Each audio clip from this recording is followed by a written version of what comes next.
గౌరవనీయులు పెద్దలు మాజీ ఉపరాష్ట్రపతి శ్రీ వెంకయ్య నాయుడు గారు, గౌరవనీయురాలు కేంద్ర హెల్త్ ఫ్యామిలీ వెల్ఫేర్ సహాయ మంత్రి శ్రీమతి అనుప్రియ పాటిల్ గారు, కేంద్ర గ్రామీణ శాఖాభివృద్ధి కమ్యూనికేషన్ సహాయ మంత్రి గౌరవనీయులు పెమ్మసాని చంద్రశేఖర్ గారు, తెలంగాణ వైద్యారోగ్య శాఖ మంత్రి గౌరవనీయులు దామోదర్ నరసింహ గారు, ఆంధ్రప్రదేశ్ హెల్త్ మినిస్టర్ సత్యకుమార్ యాదవ్ గారు, విశాఖపట్నం పార్లమెంట్ సభ్యులు భరత్ గారు, ఈరోజు మనందరం ఇంత ఉత్సాహంగా ఇక్కడ పార్టిసిపేట్ కావడానికి కారకులైనటువంటి Basavatarakam foundation cancer hospital chairperson అయినటువంటి నటరత్న నందమూరి బాలకృష్ణ గారు, మొన్నటి వరకు సినిమాల్లోనే చప్పట్లు కొట్టేవాళ్ళు, రేపు రాబోయే రోజుల్లో సమాజ సేవలో ఎవరు బాగా చేస్తున్నారంటే దానికి చిరునామాగా బాలకృష్ణ గారు తయారవుతారు. అలాంటి బాలకృష్ణ గారికి మనస్ఫూర్తిగా అభినందనలు, ధన్యవాదాలు. ఈరోజు ఈ యొక్క సంస్థ సక్సెస్ కారణమైనటువంటి డాక్టర్లు, మాజీ ప్రజెంట్ ట్రస్ట్ బోర్డు సభ్యులు, సిబ్బంది, దాతలు, అదే మరి క్యాన్సర్ విజేతలు కూడా ఎంతో స్ఫూర్తిదాయకంగా నిలిచారు. అలాంటి అందరికి కూడా 25 సంవత్సరాల శుభ సందర్భంగా రజతోత్సవ శుభాకాంక్షలు. ఈరోజు నాకు అందరికంటే ఎక్కువ ఆనందపడే వ్యక్తిని నేను. ఆలోచన వచ్చినప్పటి నుంచి ఇంతవరకు ఈ యొక్క హాస్పిటల్కి కాస్తో కూస్తో ఎప్పుడు వీలైతే అప్పుడు దీనికి సేవ చేసే అవకాశం నాకు వచ్చింది. దానికి ఎంతో సంతోషంగా ఉన్నానని చెప్పి కూడా నేను మీకు తెలియజేస్తున్నా. ప్రతి ఒక్క సక్సెస్కి ఒక స్టోరీ కూడా ఉంటుంది. మా అత్తమ్మ బసవతారకం గారు మా కుటుంబానికి ఒక పెద్ద దిక్కు. ఎన్టీఆర్ సినిమాల్లో బిజీగా ఉండేవారు, ఆయనకి ఎప్పుడు కూడా టైం ఉండేది కాదు. అంత పెద్ద కుటుంబాన్ని ఎంతో విలువలతో క్రమశిక్షణతో పెంచారు. కుటుంబంలో అనుబంధాలు, ఆప్యాయతలు పంచారు. అందరినీ ఎంతో ప్రేమగా కేరింగ్గా చూసుకునేవారు. నా ఉద్దేశంలో చాలామంది చూశాను, కానీ అవి ఒక మానవతావాది. అలాంటి ఆవిడికి మీరు ఒకసారి చూస్తే క్యాన్సర్ రావడం చాలా బాధ కలిగింది మాకందరికీ. అయితే ఆ రోజు మనం చూసుకుంటే క్యాన్సర్ వచ్చినప్పుడు పెద్ద హాస్పిటల్స్ కూడా లేవు. ఆవిడ సఫరింగ్ కూడా చూసాం. ఆ రోజు తమిళనాడులో అడయార్, ముంబైలో టాటా ఆసుపత్రి, ఇలాంటివి 1-2 ప్లేసుల్లోనే హాస్పిటల్స్ ఉండేటివి. ఎవరైనా ఇప్పుడే వెంకయ్య నాయుడు గారు ఒక మాట మాట్లాడారు. ఆ రోజు క్యాన్సర్ అనేది డబ్బులున్న వాళ్ళకే వచ్చేదని, దాన్ని రాచపుండు అనేవాళ్ళు. అలాంటిది క్యాన్సర్ రాను రాను పెరిగే పరిస్థితికి వచ్చింది. అక్కడి నుంచి చాలా సఫర్ అయ్యారు. ఆవిడ సఫరింగ్ మేమంతా చూసాం. కడాన అమెరికాకు కూడా తీసుకెళ్ళి ట్రీట్మెంట్ ఇప్పించిన. ఎగ్జాక్ట్గా మేము ఆగస్ట్ క్రైసిస్లో ఎన్టీ రామారావు గారు తిరిగి ముఖ్యమంత్రి నెలలోనే, 1 నెల 2 నెలల్లోనే ఆమె చనిపోవడం చాలా బాధ కలిగింది. ఆ షాక్ నుంచి ఎన్టీఆర్ తట్టుకోవడానికి కూడా చాలా సమయం పట్టింది. అయితే ఆ రోజు ఆయనకి ఒక కోరిక, ఒక ఆలోచన. మళ్ళీ పేదవాళ్ళకి ఇబ్బంది లేకుండా శాశ్వతంగా ఒక మంచి హాస్పిటల్ కడితే బాగుంటుందనే ఆలోచన ఆయన చేయడం, అదే విజన్. ఆ రోజు ఆయన ఆలోచనే ఆ రోజు ఇంత మునిపే రామ్మోహన్ రావు గారు చెప్పారు. ఆ రోజు ఆయన ఆలోచించి సెంటర్లో ఒక 8 ఎకరాలు 6 ఎకరాల భూమిని ఇచ్చారు. అది రిజిస్ట్రేషన్ చేశాం. ఎగ్జాక్ట్గా 4 నెలల్లో 89లో గవర్నమెంట్ పోయింది. అక్కడి నుంచి ఇది చాలా సమయం పట్టింది మాకు. ఆ సమయం మీరు చూస్తే మళ్ళీ 96, 97 వరకు దానిపైన ఎక్కువ శ్రద్ధ పెట్టలేకపోయాం.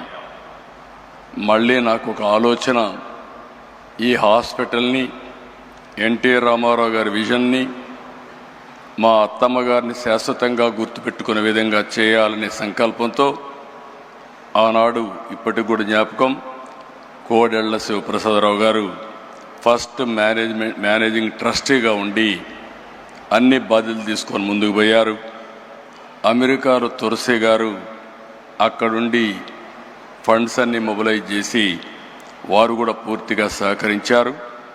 వీరందరి సహకారంతో ఇప్పుడే డాక్టర్స్ అందరితో మాట్లాడుతున్నా, వీళ్ళందరి సహకారంతో నోరి దత్తాత్రేయ లాంటి డాక్టర్స్ అందరూ కూడా సహకరించారు. చాలామంది ఎన్ఆర్ఐలు, రాజ్యసభ సభ్యులు, వ్యాపారవేత్తల సహకారంతో ఆసుపత్రి నిర్మాణం చేపట్టాం. టాటా ట్రస్ట్ కూడా అడిగితే ఆ రోజుట్లోనే వాళ్ళు కూడా ఉదారంగా సిఎస్ఆర్ ఇచ్చారు. 2000 సంవత్సరంలో ఆనాటి ప్రధానమంత్రి అటల్ బిహారీ వాజ్పేయి మామూలుగా ప్రైవేట్ హాస్పిటల్స్ కానీ ట్రస్ట్ హాస్పిటల్స్ పెద్దగా ముందుకొచ్చి ఇనాగరేట్ చేయలేదు. పిలిచిన వెంటనే ఎన్టీ రామారావు గారి పైన అభిమానంతో, అంతేకాకుండా నాకుండే సన్నిహిత సంబంధాలతో ఆయన వచ్చి 100 పడకల ఆసుపత్రి ప్రారంభించాం. అది ఒక ఫౌండేషన్. తండ్రి ఒక మొక్క నాటితే, ఒక ఆలోచన చేస్తే దాన్ని కొడుగ్గా బాధ్యత తీసుకొని బాలకృష్ణ గారు ఈరోజు ఒక మహాకల్పవృక్షంగా తయారు చేసిన ఘనత బాలకృష్ణ గారికి దక్కింది. అయితే ఈరోజు నిరంతరం తపనతో, దీక్షతో ఆసుపత్రిని క్యాన్సర్ బాధితుల పట్ల ఒక దేవాలయంగా మార్చారు. అయితే ఏ వ్యవస్థ అయినా ఒకసారి అనేక సమస్యలు కూడా ఉంటాయి. 20 సంవత్సరాల ప్రస్థానంలో ఎంతోమంది త్యాగంగా ముందుకొచ్చి పనిచేశారు, ఎన్నో విధంగా సేవలు చేశారు. ఇందులో మాకు కూడా కొన్ని సవాళ్ళు కూడా వచ్చాయి. ఆ సవాళ్ళను మీరు చూస్తే ఆ రోజు మేనేజ్మెంట్లో కొన్ని సమస్యలు వచ్చాయి. ఆ సమస్యలు వచ్చినప్పుడు ఈ యొక్క వ్యవస్థ మనుగడ ఉంటుందా అనే అనుమానం కూడా వస్తే, అలాంటి సమయంలో మేమందరం అనుకుని ఎవరైతే దీన్ని నడిపించగలుగుతారనుకుంటే గుర్తొచ్చిన వ్యక్తి బాలకృష్ణ గారు. బాలకృష్ణ గారికి 15 సంవత్సరాల మునుపు ఈ బాధ్యత తీసుకుంటే ఈరోజు బ్రహ్మాండంగా పనిచేయడమే కాకుండా రాబోయే రోజుల్లో తిరుగులేని వ్యవస్థగా, అన్స్టాపబుల్గా దీన్ని ముందుకు తీసుకెళ్తున్నారు. ఆయన ఎప్పుడు కూడా బిజీగా ఉంటాడు. సినిమాల్లో ఇప్పుడు కూడా ఈ వయసులో ఎవరు సినిమాల్లో కూడా మామూలుగా రిటైర్ అయిపోయి ఉంటారు, లేదంటే క్యారెక్టర్ ఆర్టిస్ట్గా తయారవుతారు. ఇప్పుడు కూడా ఎవర్ గ్రీన్ హీరోగా డిమాండ్ ఉంది. పిక్చర్లు కూడా బ్రహ్మాండంగా ఆడుతున్నాయి. ఇంకొక పక్క హిందూపూర్ ఎమ్మెల్యేగా కూడా బ్రహ్మాండంగా పనిచేస్తూ మొట్టమొదటి నుంచి ఇప్పటి వరకు గెలిచే నియోజకవర్గం తెలుగుదేశం పార్టీ హిందూపూర్ నియోజకవర్గం. మెజారిటీ కూడా తగ్గడం లేదు. అక్కడ కూడా బ్రహ్మాండంగా చేస్తున్నారు. మామూలుగా బిజీగా ఉండే వ్యక్తులను ఎప్పుడు కూడా ఇలాంటి చేయలేము, పట్టించుకోం. ఒక ప్యాషన్ ఉంది, ఒక ఎంపతి ఉంది, ఒక కంపాషన్తో పనిచేస్తూ ఉంటాడు. ఎంత బిజీగా ఉన్న క్యాన్సర్ ఆసుపత్రికి వెళ్ళడం, ఆయన క్యాన్సర్ పేషెంట్తో వ్యవహరించే తీరు చాలా, అంటే ఆయన మనసులో ఒక ఆవేదన, చేయాలనే తపన, అందువల్లనే ఈ సంస్థ ఈ స్థాయికి వచ్చింది. నేను చాలాసార్లు చాలామందిని చూశాను. ఒక ప్రైవేట్ ఆర్గనైజేషన్ పెడితే కూడా కష్టపడిన ఈ సమయంలో బాలకృష్ణ గారు ఒక నాన్ ప్రాఫిట్ ఆర్గనైజేషన్ పెట్టి ప్రపంచమంతా తిరిగి డొనేషన్స్ కలెక్ట్ చేయడమే కాకుండా సిఎస్ఆర్ కోసం పదే 10 మందికి చెప్పి ఒక సేవాభావంతో ముందుకు పోయారు. దానివల్లనే ఈరోజు ఈ వ్యవస్థ ముందుకొచ్చే పరిస్థితికి వచ్చింది. 25 సంవత్సరాలు ఈరోజు వ్యవస్థ వల్ల వేలాది కుటుంబాలకు ధైర్యాన్ని ఇచ్చింది, వెలుగునిచ్చింది. ఒక చిన్న ముక్కగా పెట్టిన ఇది 650 పడకల ఆసుపత్రి, 250 మంది పైన నిపుణులైన వైద్యులతో బ్రహ్మాండమైన సేవలు అందిస్తున్నారు. ప్రతి సంవత్సరం 3 లక్షలకు పైగా అవుట్ పేషెంట్లు, 90,000కు పైగా ఇన్ పేషెంట్లకు సేవలు అందిస్తూ ఉంది. సంవత్సరానికి 8,000 ఆపరేషన్లు చేస్తున్నారు. 22 మందికి ప్రతిరోజు ఆపరేషన్ చేసే పరిస్థితికి వచ్చారు. ఇది మనం చూస్తే ఈ ఆసుపత్రికి వచ్చే ప్రతి రోగి కేవలం ఒక పేషెంట్గా కాదు, అతను ఒక కుటుంబానికి ఆశ. ఆ ఆశను నిలబెట్టే సంస్థ బసవతారకం ఆసుపత్రి. పేద వర్గాలకు నిజమైన గుండె ధైర్యంగా నిలబడిన ఏకైక వ్యవస్థ బసవతారకం వ్యవస్థ. మన రాష్ట్రంలోనే కాదు, తెలంగాణ, అటు 2 రాష్ట్రాలు తెలంగాణ, ఆంధ్రప్రదేశ్, కర్ణాటక, మహారాష్ట్ర, ఒరిస్సా, ఇతర రాష్ట్రాల నుంచి కూడా ఇక్కడికి వస్తున్నారు. ఇంకొక పక్కన మీరు ఒకసారి చూస్తే ప్రివెంటివ్ క్యాన్సర్ కింద 1600 పైన శిబిరాలు పెట్టారు. 3 లక్షల కంటే ఎక్కువ మందిని ప్రీ స్క్రీనింగ్ చేసి మొత్తం స్క్రీనింగ్ అంతా చేసి ముందుకు తీసిపోయే పరిస్థితికి వచ్చారు. నర్సింగ్ కళాశాలలు, పారామెడికల్ విద్యా సంస్థల ద్వారా నిపుణులు అందిస్తున్నారు. మొన్నే నా దగ్గరికి వచ్చినప్పుడు అమరావతిలో హాస్పిటల్ పెడతామంటే నేను పూర్తిగా స్వాగతించాను. 1000 పడకల ఆసుపత్రి పెట్టడానికి ముందుకు వచ్చారు. బాలకృష్ణ గారిని, మేనేజ్మెంట్ని మనస్ఫూర్తిగా అభినందిస్తున్నా, స్వాగతిస్తున్నానని చెప్పి కూడా నేను మీకు తెలియజేస్తున్నా. ఇంకొక పక్కన ఈరోజు దేశంలోనే అనుప్రియ పాటిల్ గారు చెప్పారు, క్యాన్సర్ కానీ అదే మరిగా అనేక డిసీజెస్తో బాధపడే కేంద్రం కూడా అనేక విధాలుగా ముందుకు వస్తూ ఉంది. ఒక్క క్యాన్సర్ మనం చూస్తే 2024లో 15 లక్షల మంది పైన క్యాన్సర్ కేసులు వచ్చాయి. ప్రతి సంవత్సరం 9 లక్షల మంది చనిపోతున్నారు. అంటే ఏ విధంగా ఉందో మనం ఒక్కసారి ఆలోచించుకోవాల్సిన అవసరం ఉంది. ఈరోజు మనం కూడా దీని మీద ఆంధ్రప్రదేశ్ అయితే 2 మినిస్టర్స్ కూడా చాలా ఎలాబరేట్గా చెప్పారు. తెలంగాణలో క్యాన్సర్ కోసం ఏం చేస్తున్నామని రాజనరసింహ గారు చెప్పారు. సత్యకుమార్ యాదవ్ గారు ఆంధ్రప్రదేశ్లో ఏం చేస్తున్నామో అవన్నీ కూడా వారు కూడా చెప్పడం జరిగింది. ఈరోజు మనందరం గుర్తుపెట్టుకోవాల్సింది, క్యాన్సర్ బారిన ఎవరన్నా పడితే ఆ కుటుంబమే కుప్పగూలిపోతుంది. మానసికంగా, ఆర్థికంగా చితికిపోతారు. ఎంత ధైర్యంగా ఉన్న వ్యక్తులైనా సరే ఆ కుటుంబంలో ఒక్కసారి క్యాన్సర్ వచ్చిందంటే పూర్తిగా మానసిక స్థైర్యాన్ని కోల్పోయే పరిస్థితి వస్తుంది. ఇలాంటి సందర్భంలో ఇప్పుడు వచ్చినటువంటి 2-3 చూసాం. చాలా ధైర్యంగా వాళ్ళు ఒక సక్సెస్ స్టోరీలు కూడా చెప్పే పరిస్థితికి వచ్చారు. ఎప్పుడైనా సరే బ్రెస్ట్ క్యాన్సర్లో మనం ముందుగా డిటెక్ట్ చేయగలిగితే మనం చాలా వరకు నివారించుకునే పరిస్థితి ఉంటుంది. దీనికోసం ప్రివెంటివ్, ప్రిడిక్టివ్, క్యూరేటివ్ విధానాన్ని మనం అవలంబించాల్సిన అవసరం ఉంది. నేను ఒకటే బసవతారకం హాస్పిటల్ మేనేజ్మెంట్ కోరుతున్నా, ఆ రోజు నుంచి ఈ రోజు వరకు చూశాను. సమైక్య ఆంధ్రప్రదేశ్లో కూడా ఈ హాస్పిటల్కి అన్ని ప్రభుత్వాలు ఆదరణ చూపించాయి. విడిపోయిన తర్వాత కూడా 2 ప్రభుత్వాలు, ఏ ప్రభుత్వాలు వచ్చినా అందరూ కూడా సహకరించారు. ఆ విధంగా సహకరించిన అన్ని ప్రభుత్వాలకి, అన్ని పార్టీలకి మనస్ఫూర్తిగా అభినందనలు తెలియజేస్తున్నా. మనం గుర్తుపెట్టుకోవాల్సింది ఈ ఆర్గనైజేషను నాన్ ప్రాఫిట్ ఆర్గనైజేషన్. ఈరోజు దేశంలో కొన్ని మోడల్స్ రావాల్సిన అవసరం ఉంది. పబ్లిక్ హెల్త్ ఒకటే, గవర్నమెంట్ ఒకటే, హెల్త్ సెక్టర్లో అందరూ ఆరోగ్యాన్ని కాపాడలేం. ఇటీవల ప్రైవేట్ సెక్టర్లో కూడా చాలా హాస్పిటల్స్ వస్తున్నాయి. అయితే ప్రైవేట్ సెక్టర్లో వచ్చే హాస్పిటల్లో లాభార్జన ఉంటుంది, షేర్ హోల్డర్స్ కానీ అన్ని విధాలుగా. అలాంటి సమయంలో నాన్ ప్రాఫిట్ ఆర్గనైజేషన్స్ రాగలిగితే, సమర్థవంతంగా పనిచేయగలిగితే నిజమైన పేదలకు నిజమైన వైద్య సేవలు జరిగే పరిస్థితి వస్తుంది.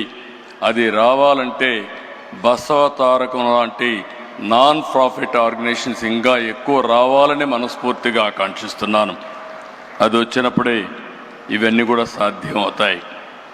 ఇక్కడ ఈ సందర్భంలో నేను ఒక్క విషయం ఇక్కడ చెప్పాలి.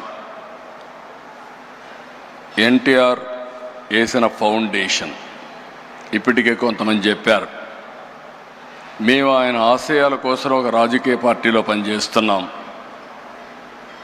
ఒక ఫిల్మ్ యాక్టర్గా బాలకృష్ణ గారు బసవ తారకం ఆసుపత్రిని బ్రహ్మాండంగా నడిపిస్తున్నాడు. ఇంకొక పక్క డాక్టర్ అయినటువంటి మా మిస్సెస్ భువనేశ్వర్ గారు ఎన్టీఆర్ మెమోరియల్ ట్రస్ట్ పెట్టి, ట్రస్ట్ ద్వారా తలసేమియా కానీ, ఎడ్యుకేషన్ కానీ అనేక సేవా కార్యక్రమాలు చేస్తున్నారు. ఇవన్నీ చూసినప్పుడు ఒక వినూత్నమైన కార్యక్రమాలకు నాంది పలికారు. ఇద్దరు పిల్లలు కూడా కొడుకు తల్లి పేరు పెట్టుకొని సేవా కార్యక్రమాలు చేస్తే, కూతురు తండ్రి పేరు పెట్టుకొని సేవా కార్యక్రమాలు చేసే ఏకైక కుటుంబం ఎన్టీఆర్ కుటుంబం. ఇద్దరికీ డబ్బులు అవసరం లేదు. బాలకృష్ణ గారు ఈ సమయం పెడితే ఇంకొక సినిమాలో యాక్ట్ చేసి కొంచెం డబ్బులు వస్తాయి. ఆవిడ ఈ సమయం ఖర్చు పెట్టి నేరుగా పోయి హెరిటేజ్లో కూర్చుని డబ్బులు వస్తాయి. కానీ ఇద్దరు కూడా ఇక్కడ పేదలకు సేవ చేసినప్పుడు ఉండే ఆనందం అక్కడ వ్యాపారం చేసినప్పుడు కానీ, యాక్టింగ్ చేసినప్పుడు వచ్చే డబ్బులతో కాదు.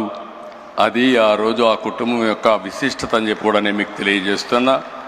ఆ పుణ్య దంపతులు ఎక్కడున్నారు, స్వర్గం నుంచి నిండు మనసుతో ఆశీర్వదిస్తారు. ఆ పుణ్య దంపతులు చేసుకున్న పుణ్యం కానీ ఈరోజు అటు బాలకృష్ణ గారు, భువనేశ్వర్ గారు చేసే సేవల్ని మనస్ఫూర్తిగా అభినందిస్తూ నేను ఒకటే మీ అందరికీ విజ్ఞప్తి చేస్తున్నా. ఎక్సలెంట్ వర్క్ చేస్తున్నారు. నాకు కొన్ని సందర్భాల్లో కూడా కొన్ని సమస్యలు కూడా నాకు వచ్చాయి. ఆ సమస్యలన్నీ అధిగమించాం. ఇప్పుడు సేఫెస్ట్ హ్యాండ్స్ బాలకృష్ణ గారి ఆధ్వర్యంలో 25 సంవత్సరాలు చూపించిన ప్రగతి ఒక స్టేజ్ అయితే, రాబోయే 25 సంవత్సరాల్లో భారతదేశంలోనే నెంబర్ 1 నాన్ ప్రాఫిట్ ఆర్గనైజేషన్గా బసవ తారకం క్యాన్సర్ హాస్పిటల్ తయారై కొన్ని లక్షల మంది జీవితాల్లో వెలుగు చూపిస్తుంది. ఎవరైనా సరే విరాళాలు ఇవ్వాలంటే, మంచి పని చేయాలంటే మీరు చేయండి. మీరు చేసే ఓపిక లేకపోతే బెస్ట్ ప్లాట్ఫామ్ కూడా బసవ తారకం క్యాన్సర్ హాస్పిటల్ అని చెప్పి కూడా నేను మీకు తెలియజేసుకుంటూ 25 ఏళ్ళు సెలబ్రేషన్ చేసుకుంటున్నాం. మళ్ళీ బాలకృష్ణ గారి ఆధ్వర్యంలో 50 ఇయర్స్ సెలబ్రేషన్ కూడా చేసుకొని ఈ వ్యవస్థ ప్రగతి కోసం మనందరం కూడా ముందుకు పోవాలని మనస్ఫూర్తిగా ఆకాంక్షిస్తూ ఈరోజు ఇక్కడికి వచ్చిన శ్రేయోభిలాష్ అందరినీ పేరు పేరున మనస్ఫూర్తిగా అభినందిస్తూ అందరికీ నమస్కారాలు. జై హింద్.